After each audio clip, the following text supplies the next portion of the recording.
Hi, it's Daphne. Welcome back to a New York City reading vlog, Vlogmas edition. This is just gonna be like a weekly vlog, kind of like the last one in the holiday season.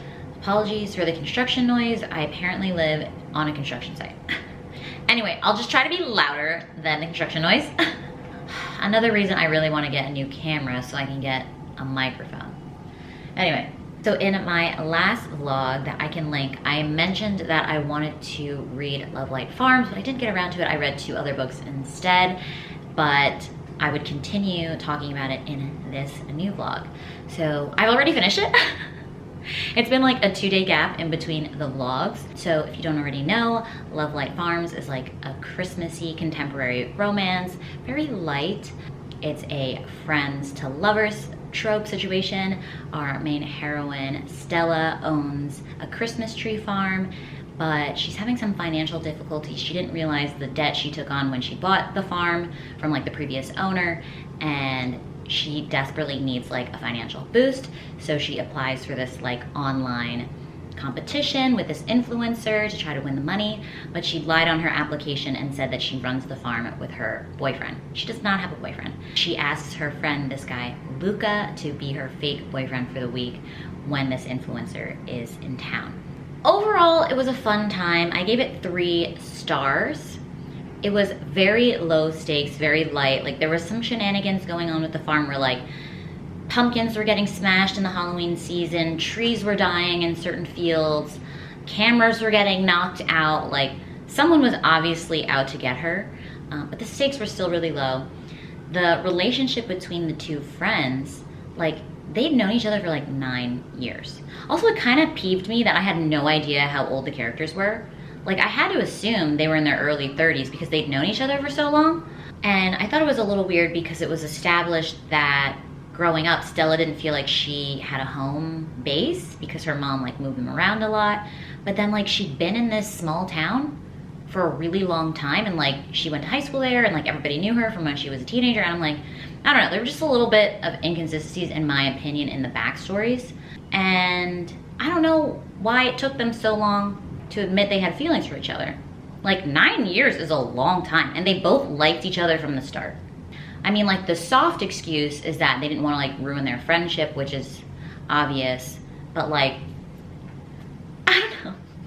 I did like, however, that they communicated really well for the most part throughout the book. Like it's told only from Stella's perspective, and Luca's like really upfront. He's like, hey, like you asked me to be your fake boyfriend, but like, why don't we make this like a trial run and just like see how we are together when we're alone. Like we don't have to like just pretend, like we could just kind of date. And she's like, yeah, but then she thinks it's just for a week, and she, at the end, with not even the 3rd act breakup, more like the last hour breakup, she was just being kind of like silly. He was like putting his feelings on the line, and she was like, but it's the week is gonna be over. So that was a little annoying, but they got over it really quickly because Luca is the MVP and he's really understanding. But if you just want like a lighter, fun, Christmassy time, it's a solid read. I would recommend it, but it's not gonna make like any of my top 10 lists. Also, it had like 3 epilogues. There was like the epilogue, which is pretty much the same scene that is the last chapter. Like it's just a continuation of the last chapter, so I don't even know why it's marked as an epilogue. And then, or actually, I think it was because it was the first perspective we got from Luca. So like the, I don't know, just a continuation of the last chapter is from his perspective for a brief moment. And then they did a 2 years later epilogue after that. And then they did a bonus chapter of like a smutty scene from Luca's perspective that was kind of like glanced over in the book, and I was like, oh, I would have been intrigued to see that, but they skipped it, but then she added it at the end from the other character's perspective. I don't know, very strange way to end the book, but whatever, I'll take it. So, I know I've been kind of rambling for a while, but I did do some fun at Christmas stuff the other day. So today's Monday. Saturday was SantaCon, so I'm gonna insert some clips of our adventures out with like the Santa madness. I personally did not drink hardly anything. I had like 1.5 drinks the whole beer crawl, bar crawl, whatever situation, because I'm just really trying to cut back because it doesn't make me feel good. I usually only drink on the weekends anyway. I just don't like how it makes me feel anymore. I was pretty sober the whole time. Everybody else had a great time, and Chase loves it. He just loves the spirit of SantaCon. Even though he's not like obsessed with Christmas, he just likes the excitement of SantaCon. So I go for him. I will insert those fun little clips now.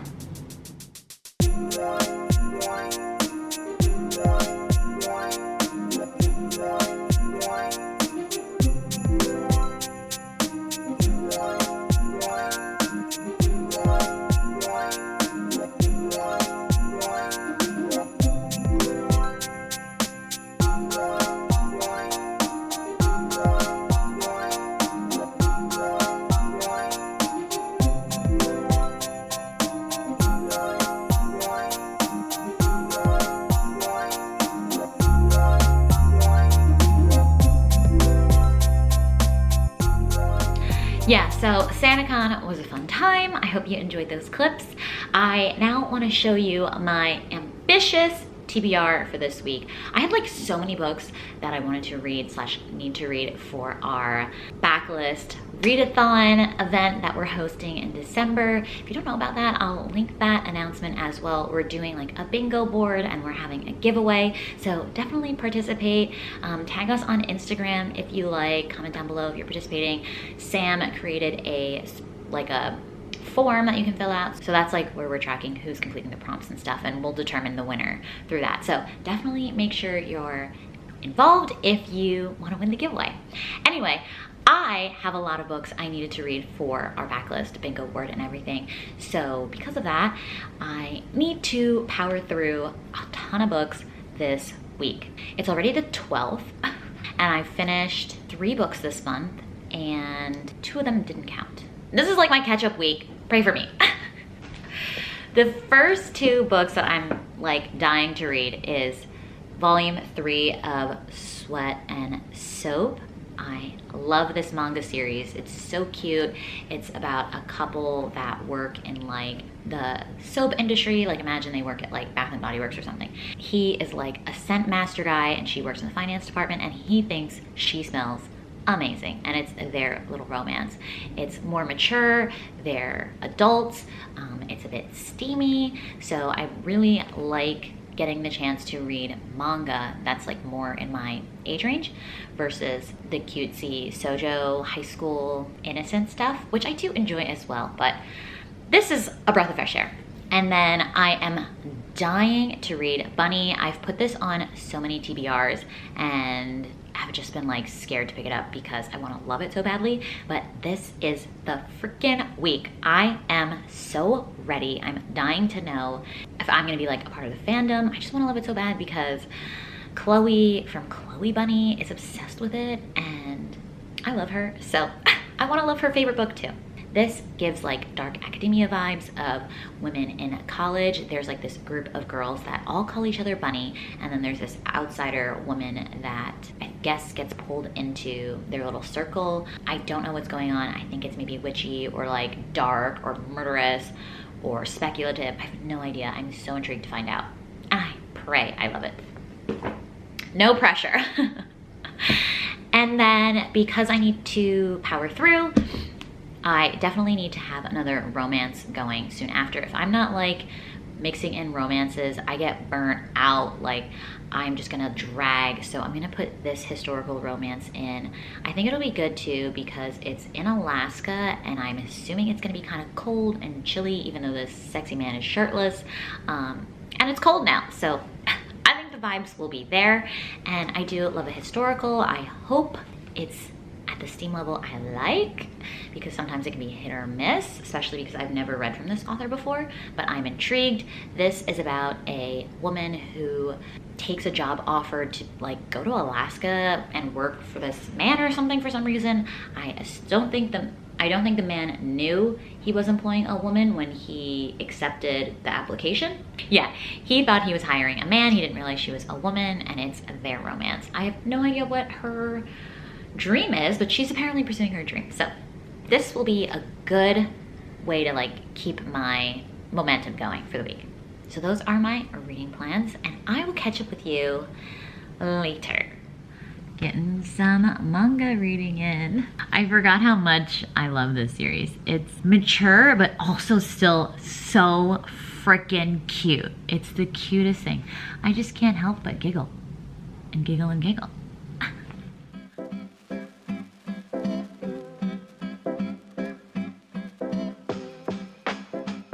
Hey, I have a reading update for you on Bunny.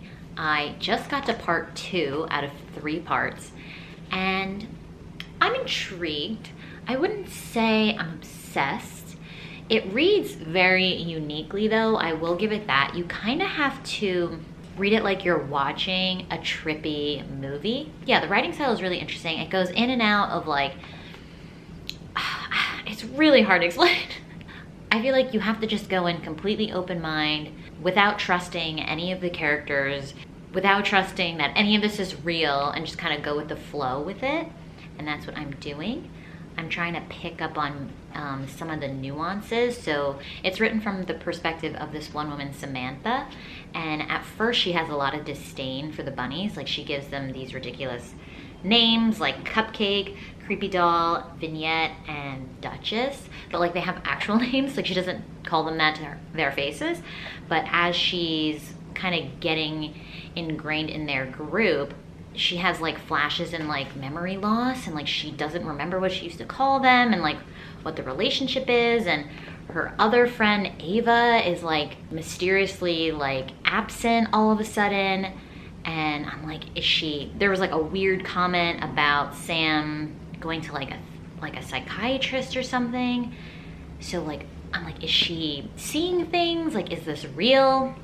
And there's some weird magical things going on with actual bunnies. I don't want to spoil anything, so I'm not going to go further than that. But there is a lot of focus on the fact that these women are in college. I don't know if I guess this is graduate school. They're all in this writing program, so they critique each other's work a lot. So there's a lot of focus on that aspect, and that kind of ties in a little bit with this magical thing, this hybrid thing these bunnies are doing that is supposed to be like this next level creative process, yada yada. I don't know, it's very strange.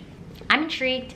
I want to hurry up and get to the end and see what happens, and I will keep updating you with my thoughts. Hey, it's the same night. Sorry for the lighting. It's like midnight. I read all of part 2, so I'm on the last part 3 now of Bunny. I want to understand and like be on the in with this book, but I like just don't get it. And I'm really disappointed about it. I want to be in the in crowd with this book, but I'm just not. Like, I don't hate it, but I'm not loving it. I'm not like liking it that much either.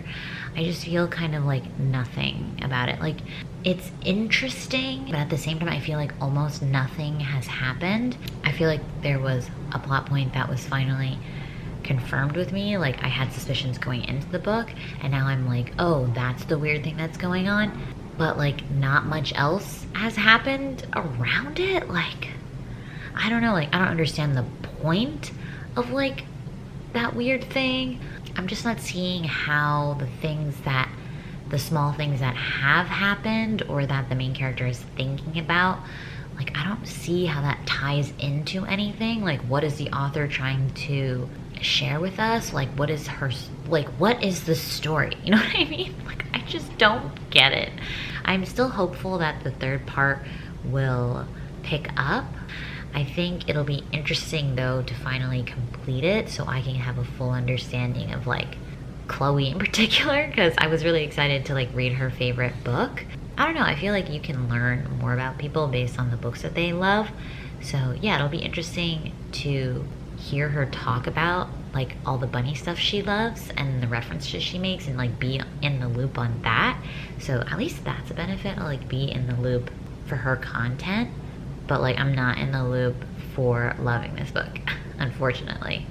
I think that's enough on that for now. I will give you my final thoughts later. I read a few pages of the historical romance, but not enough to really say I started it. And then I haven't touched the book club book that I mentioned I wanted to pick up.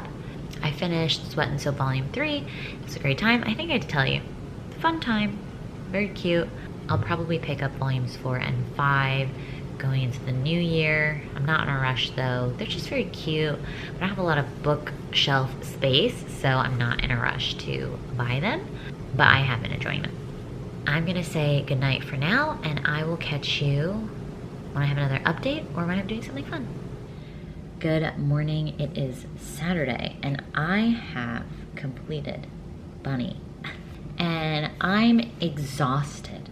I've been thrown through the ringer. I've been put through the ringer. I've been tortured. Okay, so the last time I talked to you, I was just starting part 3, and I'll say part 3 was interesting. There was a new character that was brought in that was intriguing, but overall, I have no idea what happened. No idea what happened. This is really hard to like describe and explain. It's just like a drug trip kind of book. Like you're on psychedelics reading this book. That's how it makes you feel. I need my fiction to be a little more grounded in something. Like, it doesn't have to be contemporary. It doesn't have to be like our real world. But if it's gonna be magic, like, can it make sense? Or like, can you tell me what was real and what was not real at the end? Like, things weren't clear. Like, things definitely weren't really happening. Like, our main heroine, we couldn't trust her with everything. But like, I'm trying to figure out what was real because there were other people involved.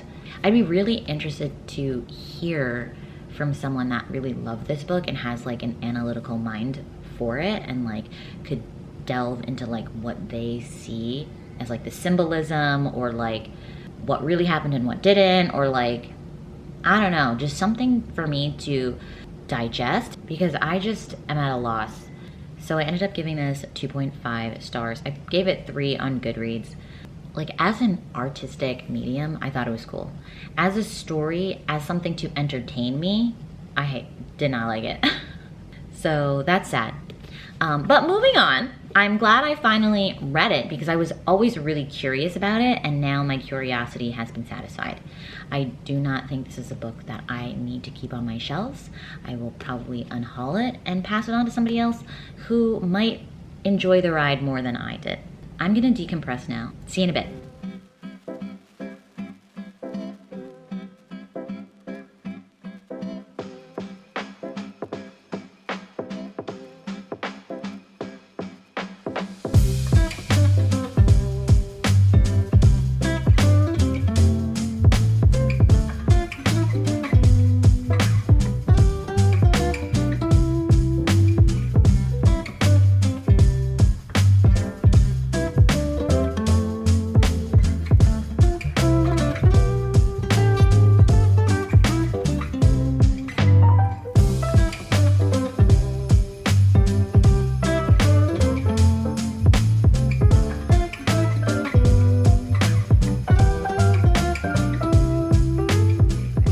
Hey, it's Tuesday. I was horrible at vlogging over the weekend. We ended up going to a Christmas party in New Jersey at our friend Julia's place. She is like a stellar host. She had all this food. She's always really considerate for Chase and I with being vegan, and she like makes homemade meals for everyone, vegan dishes included. We did like a white elephant gift exchange. It was a lot of people, and it was people that like most people I don't know, so I didn't even think to vlog. Chase and I on Sunday had a very successful Christmas shopping adventure.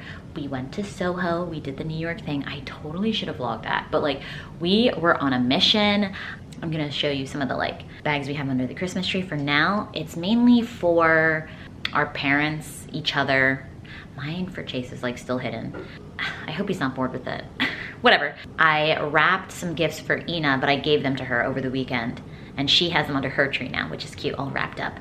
So she still doesn't know what my gift is. She wants to open them on Christmas, which is very cute. I think she's gonna love it. It's kind of a gift for her and her partner, but also for me for when I come over. So here's our tree. We got a Nike bag, we got a Lululemon bag, and Chase was really generous and got his mom something from Louis Vuitton. So yes, it was a very successful trip in Soho.